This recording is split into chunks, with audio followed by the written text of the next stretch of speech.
Quotes are pointless. That's a quote from Daniel Douglas. We have now been introduced. With quotes, context is irrelevant. You can find someone saying, or make them say, just about anything.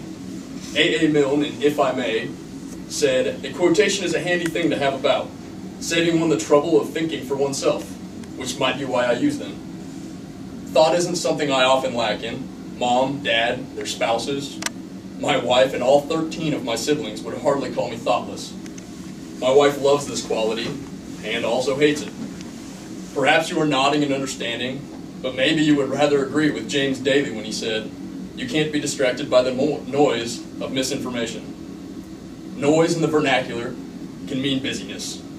Busy is certainly a way to describe my life. I'm active duty in the military. I have a wife and a child on the way. I own 2 homes and manage one as a rental property.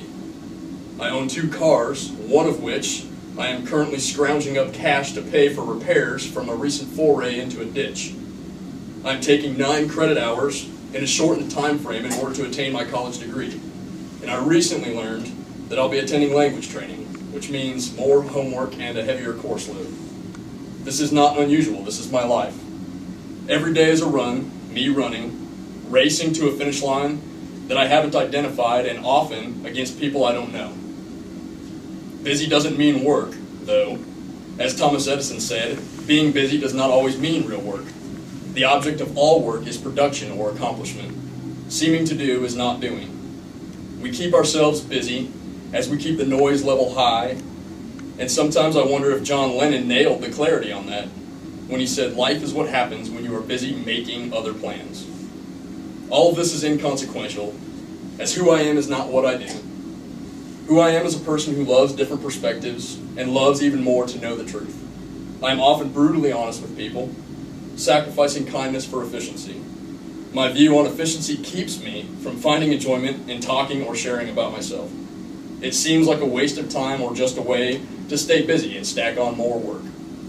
I don't know how to pull you from that depressing burden, so I'll motivate you through the words of Henry Ford, who said, "When everything seems to be going against you, remember that the airplane takes off against the wind, not with it. But that might come off as smoke and mirrors. Perhaps I'm just hiding behind the words of others in an attempt to protect myself from ridicule and attack. Or maybe, just maybe, I am honoring great minds who have come before us and who I feel inadequate to resemble." Rudyard Kipling may have been talking about me in Many Inventions when he wrote, "He wrapped himself in quotations as a beggar would enfold himself in the purple of emperors." Thank you, and feel free to quote me.